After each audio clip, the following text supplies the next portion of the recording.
இறை இயேசுவில் எனக்கு அன்பார்ந்தவர்களே, நம் ஜீவனுள்ள தேவனின் உயிருள்ள வார்த்தைகளை தினமும் கேட்பதன் மூலம் உங்களுக்கு நன்மையும் ஆசையும் உண்டாவதாக. இன்றைக்கு நம் உள்ளத்தில் ஆண்டவர் பேச விரும்புகிற திருவசனம் எசாயா 7ஆம் அதிகாரம் 4ஆம் திருவசனம். மனம் கலங்காதே. இறை இயேசுவில் எனதருமை நண்பர்களே, உங்கள் அனைவருக்கும் நம் இயேசுவின் அன்பை உரித்தாக்குகின்றேன். இன்றைய புனிதராம் புனித கமிலஸ் தே வெலிஸ் மறைப்படியாளரிடம் நமக்காக இறையேசுவிடம் பரிந்து பேசி அவரின் மேலான இரக்கத்தை பெற்று தரும்படி ஒரு நிமிடம் ஜெபித்துக் கொள்ளுங்கள் நண்பர்களே. இன்று ஜூலை மாதம் 14ஆம் தேதி செவ்வாய்க்கிழமை. இன்றைய நாளில் தங்கள் பிறந்த நாள் மற்றும் திருமண நாளை கொண்டாடும் அனைவரையும் இறையேசுவின் அன்பும் ஆசிர்வாதங்களும் நிறைவாய் சேரட்டும். தங்களுக்கு நெருக்கமானவர்களின் பிரிவால் வாடும் நபர்களையும் இறையேசுவின் வியாகுல அன்னையின் ஆறுதல் போர்வையாய் மூட வேண்டுமாய் மனமாற ஜெபிக்கின்றேன். நண்பர்களே, எப்படி இருக்கின்றீர்கள்? உடல் நலம் மனநலம் எப்படி இருக்கின்றது? நம் ரோசரி பிரேயர்ஸ் குடும்பத்தாருக்காக தவறாமல் அனுதினமும் ஜெபிக்கின்றேன். அன்னையிடம் ஜெபமாலைகளை சமர்ப்பிக்கின்றேன். சரி நண்பர்களே, உலகம் ஒரு விசித்திரமான கல்லூரியாம். இங்கே பாடம் சொல்லிக் கொடுத்து தேர்வு வைப்பதில்லையாம், தேர்வு வைத்த பிறகே பாடம் கற்பிக்கப்படுகிறதாம். வாழ்க்கையில் பல பாடங்கள் புத்தகங்களில் இருந்து வருவதில்லை நண்பர்களே. அவை சவால்கள், தோல்விகள், காத்திருப்புகள், இழப்புகள், கண்ணீர்கள் வழியாக கற்றுக் கொடுக்கப்படுகின்றன. இயேசு நம்மை சோதனைகளில் தனியாக விடுவதில்லை.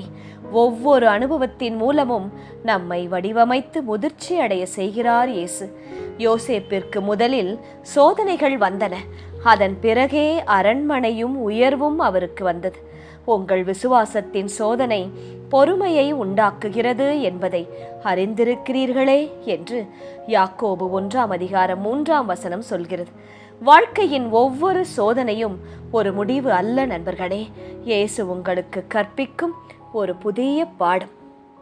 சரி, இன்றைய முதல் வாசகம் என்ன சொல்லுகிறது?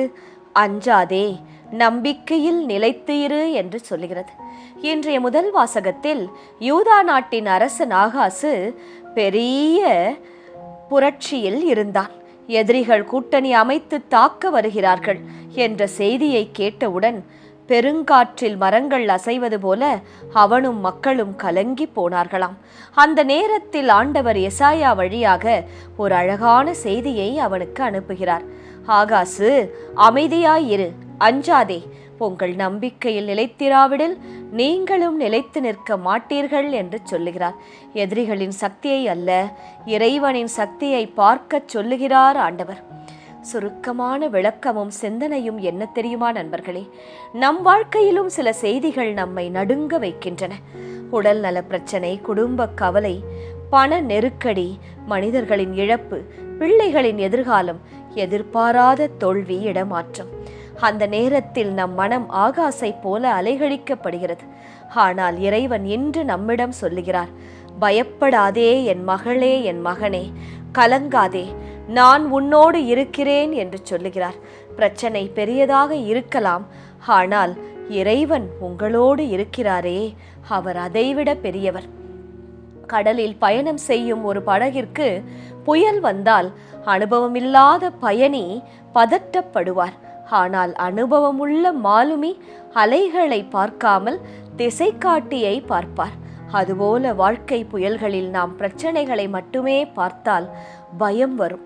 ஆனால் இயேசுவை நோக்கி பார்த்தால், ஜெபித்தால், தினமும் ஒரே ஒரு ஜெபமாலையாவது சொன்னால் நம்பிக்கை பெருகும் நண்பர்களே. இன்று சிந்தியுங்கள், இப்போது என் மனதை அதிகமாக கலக்குவது, பயப்படுத்துவது எது என்று யோசியுங்கள். அந்த கவலையை இயேசுவிடம் முழுமையாக ஒப்படைக்கின்றேனா? அதை பற்றி நினைத்து பயந்து கொண்டே இருக்கின்றேனா? அல்லது அதை இயேசுவின் பாதத்தில், தாய் மரியின் கரங்களில் ஒப்படைத்து ஜெபிக்கின்றேனா என்று யோசியுங்கள். இன்றைய வாழ்க்கை பாடம் என்ன தெரியுமா? பயம் பிரச்சனையை பெரிதாக்கும். நம்பிக்கை, இயேசுவின் மேல் நீங்கள் வைக்கும் நம்பிக்கை அந்த பிரச்சனையை சிறிதாக்கி ஒன்றுமே இல்லாமல் பனி போல உருகிப்போகச் செய்யும் நண்பர்களே. எல்லாம் நம் கையில் இருக்க வேண்டியதில்லை. ஆனால் நாம் இயேசுவின் கையில் இருக்க வேண்டும். அது ஒன்று மட்டும் போதும். என் கையில் இது இல்லையே, அது இல்லையே, நான் எப்படி சமாளிப்பேன் என்று யோசிக்க வேண்டாம்.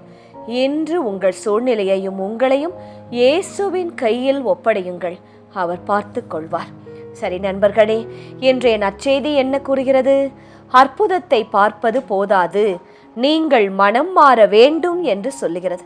இன்றைய நற்செய்தியில் இயேசு மிகவும் வேதனையுடன் சில நகரங்களை பார்த்து கூறுகிறார்.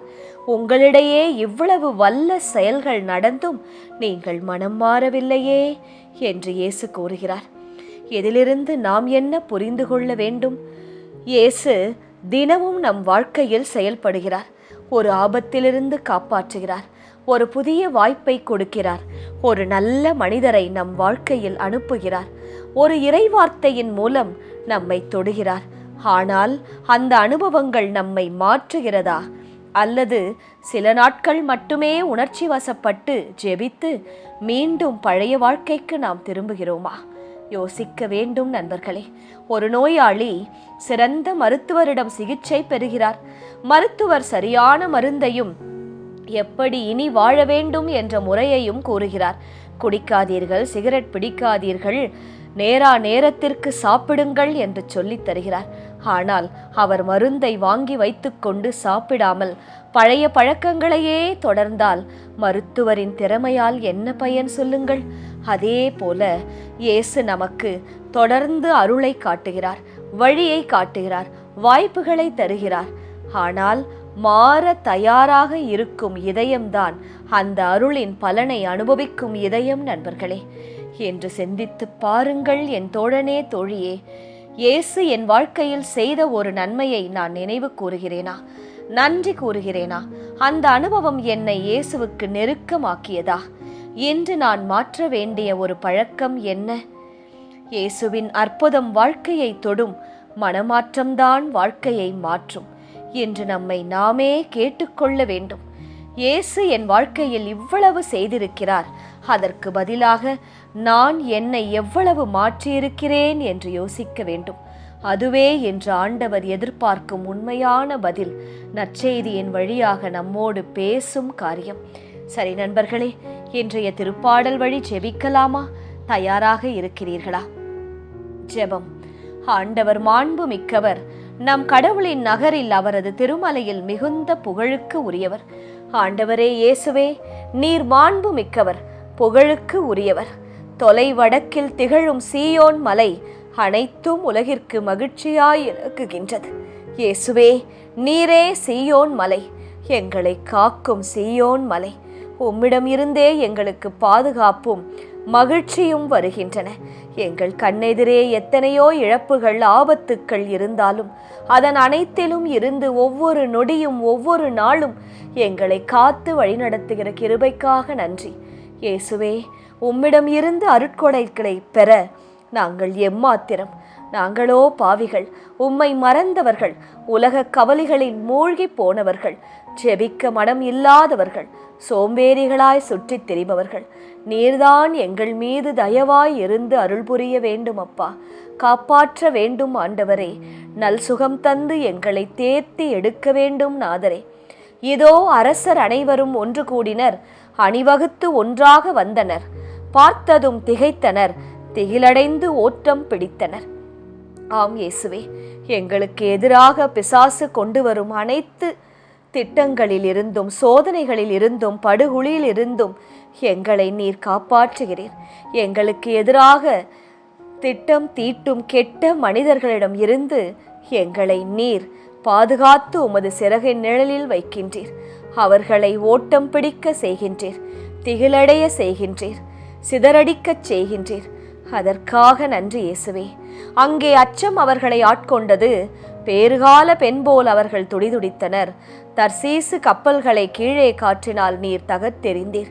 ஆம் இயேசுவே, எங்களுக்கு எதிரே வருகிற தடைகள் அனைத்தையும் எங்கள் வலப்பக்கமும் இடப்பக்கமும் எங்கள் முன்புறமும் பின்புறமும் நீரே கண்மலையாய் சீயோன் மலையாய் உயர்ந்து நின்று எங்களை எதிர்த்து வரவர்களை, எங்களை ஏமாற்ற நினைப்பவர்களை, எங்களுக்கு உண்டானதை வன்முறையாய் பறித்து கொள்பவர்களை தகர்த்து எறிகின்றீர், எங்களை காப்பாற்றி நடத்துகின்றீர். உமது கிருபைக்கு நாங்கள் எப்படி நன்றி சொல்வோம்? உமது அன்பை எப்படி பாராட்டுவோம் ஆண்டவரே? நன்றி இயேசுவே. ஆமேன். இயேசு கிறிஸ்துவின் பெரிதான நாமத்தின் நிமித்தம் ஜெபிக்கிறோம். ஆமென். ஒவ்வொரு நாளும் உங்கள் உள்ளத்தில் ஆண்டவர் பேச விரும்புகிற இறை வார்த்தையை தெரிந்து கொள்ள ரோசரி பிரேயர்ஸ் சேனலை சப்ஸ்கிரைப் செய்யுங்கள். மேலும் உங்கள் நண்பர்கள் மற்றும் உறவினர்களுடன் ஷேர் செய்யுங்கள். நன்றி.